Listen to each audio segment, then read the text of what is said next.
Welcome, gentlemen, to another live edition of NFL WPTV. We're your hosts, Steve Huber and Andrew Kerpis.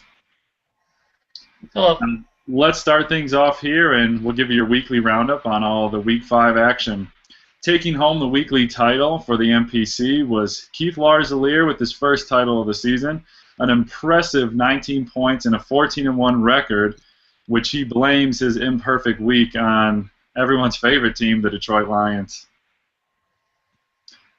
And also to mention, he went 3 out of 4 on the bonus points as well, only missing 1 bonus point.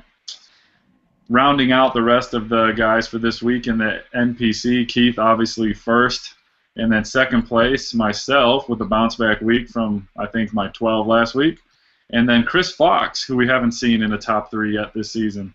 And the APC, my co-host Andrew, was first on that side. Second was Eli, Mr. Consistency in that conference. And third, a name again we haven't mentioned too much, Vince Marchese.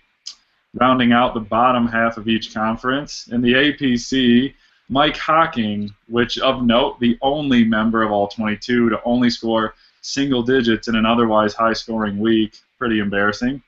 In 10th, Matt J. And in 9th, a whole mess of you guys over there barely scored any points.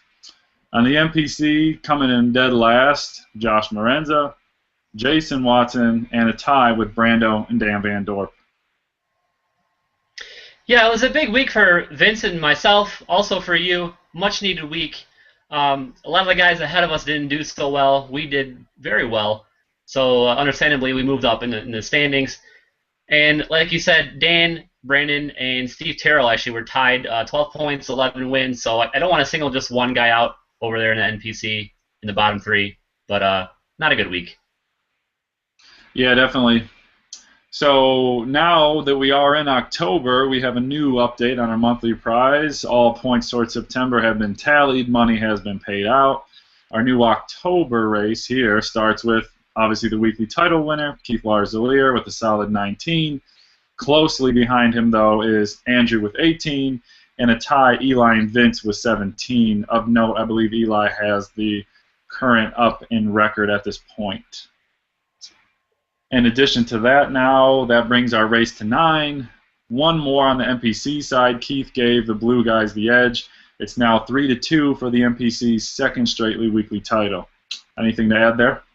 Yeah, it's been a really close race. Now, no side is actually running away with it. And as far as October goes, it's still early. Don't want to read into it. Anything can happen. There's 3 weeks to go. Yeah, very true, very true. A lot of points are yet to be scored. So now one of the nice segments here we have are Heroes and Zeros, brought to you by Bud Light. Don't be a zero, grab a Bud.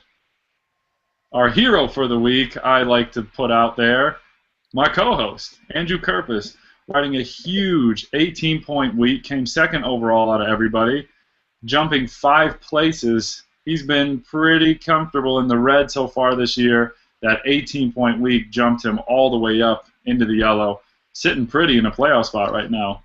On the other side, someone who didn't grab a Bud, Chuck Hutton, drinking Natty Light, missed his pick once again, forgot that the NFL plays on Thursday nights, and you saw what happened. He's helped solidify himself down there in last place in the APC. Definitely the zero of the week. Well, I appreciate that, Steve. My hero, Vince Marchese, while everybody else was busy picking the Lions, some putting a best bet on them, he took the Buffalo Bills and actually ended up getting a hero pick out of that one. It's a big 3 points, really contributed to his really good week. My zero, Craig Harrison, Josh Morenza, Jeff Simmons, set a new NFL WPT record for 3 consecutive weeks, no bonus points. Not going to help them in the standings. Yikes, that is not a record you want to have. And I like the Vince call. I was torn between you and Vince for the hero. Definitely great week for you guys. So moving on now, Risers and Fallers brought to you by Qdoba. Now we're going to talk about who made the biggest moves, whether for the better or for the worse in the league. We already talked about Andrew going from 9th place all the way up to 4th in the APC. On the MPC side, hey, winning a weekly title can do some good things for you. Keith Larzalier went from 7th all the way up to 4th as well. Looking comfortable. We'll see if he can maintain. On the fallers, these guys, unfortunately, hate to say, Jeff Simmons. He made a big rise last week, going from 11th all the way up to 6th. Now he finds himself going from 6th back down to 10th, back into the red. On the NPC side, you mentioned Josh Morenza. Not scoring points in those bonus games is going to hurt you eventually, and he dropped from 3rd down to 6th. Still in a playoff spot, but he better turn this thing around or he could drop into the red as well. Yeah, you can see what not having bonus points does for you. You just fall in the standings. As far as my rise, I really thought that New England game was a no-brainer in the bonus game. You just don't embarrass the New England Patriots in 1 week and expect them not to come back. They're a proud team. Tom Brady at the helm. They came out and they really smashed the Cincinnati Bengals. And I picked up a lot of points from that. Yeah, good call. Good segue here into our next segment. Our Ballsy and Boathead Picks of the Week, brought to you by our proud sponsor, Tim Hortons. And I was very, very close to giving everyone who picked the Bengals, regardless of their record, I was going to give all of you guys Bonehead Pick of the Week because the Patriots just don't lose twice in a row under Bill Belichick. They don't get blown out and come back. You just knew they were going to come back and smash. And that's why I picked as many Patriots as I could in my bonus points. It helped me as well. But anyway, I'm not that rude of a guy. I'm nice, and I didn't give you guys all Bonehead picks just for that. But remember, don't let that happen again. So we'll start off with our Bonehead Pick of the Week. Hey, who do you guess here is going to be Chuck Hutton again? He was our 0. He's also our Bonehead. The NFL plays football on Thursday nights. They've been doing it for quite a few years, actually. Pick a game. Pick anybody. Pick the Packers. Pick the Vikings. Pick whoever. Pick a team who's not even playing on Thursday night. Pick a college team. Just make a pick. You can't not make a pick. You're a bonehead. Ballsy pick of the week. You mentioned it earlier. Vincenzo with the great pick. You know, the line was small, and a lot of us all thought, hey, the Bills got Kyle Orton coming out of retirement. What's he going to do? There's no way a new quarterback wins a game. We all kind of just didn't even think about it, brush it off, pick the Lions. Vince came out of nowhere, like you said, big 3-point, got the hero pick, got the underdog pick, and that was a huge pick for Vince there. He's my ballsy pick of the week. Good call on those. I like them. Excellent, thank you. So now moving on to everybody's favorite topic, I have to assume here, our social media smack talk. Go ahead. Well, I'll start off on Twitter. This week, Keith has made his picks already, and in his tweet, he already hashtagged "Watch out Huber, watch out Aleph." So, Steve, watch your back. Keith is coming for you. Over on the Facebook side of things, Steve Terrell posted a rather large paragraph yesterday. I won't read the whole thing, but among the things he said, he called Mike Hocking borderline illiterate. He says that Mike's fiance writes his trash talk for him, and that eventually Mike's fiance will take over the pick making for him. Justin also added on to that. He said that Jeff's wife, Catherine, also makes his picks for him.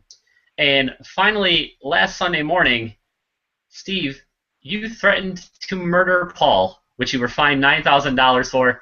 Did you pay that fine? What are your comments?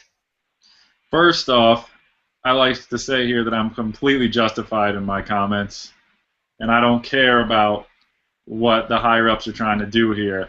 When someone comes out, threatens the integrity of the league, they're not representing the NFLWPT shield with pride, talking about copying picks, trying to be Xerox like someone was back in the first couple years of the league who shall remain nameless. I don't take kindly to that kind of stuff. And if someone needs to be murdered over it, then I'm going to be the one to make that threat. So no, the $9,000 has not been paid yet, and it will never be paid. And we'll just see what happens next after that. What if no you're more comment? No more comment without my lawyer present. Fair enough. All right. Anyway, moving on to happier times here. Let's go into contenders and pretenders. Can't remember who our sponsor is for that segment. We'll mention you twice next episode. Sorry. Our contenders, let's get an update. On the APC side, originally I said I think Matt Becky is a contender, the rookie. I changed that. 180 degrees, we're flipping the script. But Becky came out with only 12 points last week, and he's lucky that he did so well in the first few weeks that he has a nice cushion there. But the rest of your conference is creeping up on you. Better watch your back. I think the Becky continues to fall. I think the pressure is too high, and I think guys like Kerpis and Vince are going to be on the upswing, and they're going to come up and overtake, and we're going to see a flip on that with my contenders and pretenders. Who do you have in the MPC? My contender is now Keith Larzalier. Not that I don't think Paul's not going to do well the rest of the season, but last 2 weeks Keith has really put together 2 solid weeks, including the weekly title. Now he's in the lead for October. He put the NPC in the lead in the race to 9. I think he's on his way to the top. All right, fair enough. All right, let's talk about milestones. What did everybody do as far as milestones go this past week? Well, if you watched last week, you know I listed off a big list of milestones. I'm proud to say that they were all achieved. So looking ahead, we got Elias Sagini. He's 10 points away from 1,000 career points. Jeff Simmons is 6 wins away from 200. And on the bonus point side of things, Dan Van Dorp, 2 bonus points away from 200. Steve Terrell, 3 bonus points away from 300. Wow, that's pretty good. All right, one of my favorite segments, Did You Know? Enlighten us with some fun, obscure facts for this week in the NFL WPT. Well, after 5 weeks of play, Matt Bebeke, the rookie, he got 66 points.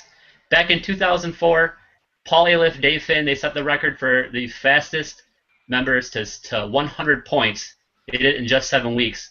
So I don't think Matt Bebeke is going to get 34 points this week, but if he can put together 2 17-point weeks, then maybe he can get 100 in the 7th week and tie that record that's a decade old. 2 17-point weeks. All right, that's asking a lot. We'll keep an eye on that one. All right, moving on. Let's go to your playoff picture brought to you by Art and Jakes. In the APC side, still sitting comfortably in the green, Eli, who you mentioned earlier. Currently, our first-round matchups, we're looking at the rookie, Matt Bebeke, going against Rick, the 2 versus 7. In the 3 versus 6, we have the defending tap Justin versus Mike Hocking, the team captain. And then our 4 versus 5, we have Andrew versus Vince, which I would just love to see that matchup first round. On the MPC side, just as Eli is riding comfortably in the red, sitting in the blue, number 1 in that green spot, Dave Finn. Coming in our first-round matchups, number 2, Paul Aliff, which is a nice guy to see up there, versus Jason Watson on the 7. Our 3 versus 6, we have myself versus Josh Morenza. The 4 versus 5, your contender, Keith Larzalier, versus the veteran, Steve Terrell. Sitting in the red on each side, on the APC, we have Chuck, Craig, Jeff, and Matt J. On the blue guys, the NPC, sitting in the red, we have Chris, Denny, Brando, unfortunately, I hate to see that, and Dan Van Dorp. Anything you have to add there? Yeah, well, over the APC, you'd have the Rick and the Matt. That'd obviously be a first-time matchup with Matt being a rookie. Mike would take on Justin, and Justin's a defending champion, but Mike is 2-0 lifetime in Wild Card Weekend. And of course, me versus Vince, be the first time we face each other since the divisional round of 2004. When I beat Vince 17-14 on my way to my first championship. In the NPC, it'd be the first time you'd take on Josh. It'd be a great matchup, I think. Steve Terrell versus Keith would be a rematch of the 2012 wild card matchup they had where Keith beat Steve 17-14. It was actually Steve's only non-NFL WPT Bowl loss at the time since 2007. And then Jason would take on Paul. That would be a rematch of last year's wild card weekend matchup they had, where Jason took all the day 1 points, needed just 1 on day 2. Paul took all the day 2 points, beat Jason, and advanced on the next round. I think we would have some revenge on the table for that one. I like to see that too. Alrighty, now that we got our playoff picture all cleared up here, and again, still early. We are only a third of the way into the season, at least here, a fourth in the season to be more accurate. Moving on now, let's get some predictions for Week 6. I'll start. I think we're going to see the opposite of what you think in the MPC. You're calling Keith Larzalier a contender. I think he's a pretender. I think Keith had his nice little flash-in-the-pan season. He got all his talk out of his system.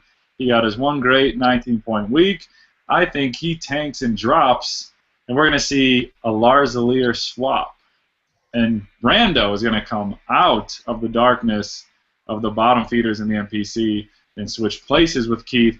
Brando's going to come back up into the yellow, Keith down into the red. On the APC side, I think Babecki continues his fall and drops down to, at best, 6th, 7th place, maybe even into the red. And I think we're going to see a huge rise from Vince coming out of the shadows as well. Vince is going to be top 3 in the APC before next week's over. That's a lot of predictions. I only have 2. I like your predictions, though. I think we're going to see 2 20-point performances this week. And Paul Aliff has 2 career Week 6 title wins. I think we see him win a 3rd. All righty. And I'm going to go with my prediction. Pains me to say this, but the NPC has been really solid the last couple weeks. I think we get a little hot and sassy up there, and I think we relax a little bit. And I think the APC gets this next title to bring it back 3-3. I'm going to call upon Eli. I know it's not a sexy pick. The guy's been in first all year, but I think he's doing just enough, and I think he's going to be one of those 20-point guys, and APC evens a race to 9 at 3 next week. Dare I say he's due? I think he's due. I think he's been right up there close enough, and I think he pushes through and gets the title. All right, folks. Well, that's all we have for our Week 5 roundup. Look back a week from today, and we're going to bring all the action from Week 6. Again, we're your hosts, Steve Huber, Andrew Kerpis. Good night, and as always, enjoy your orange.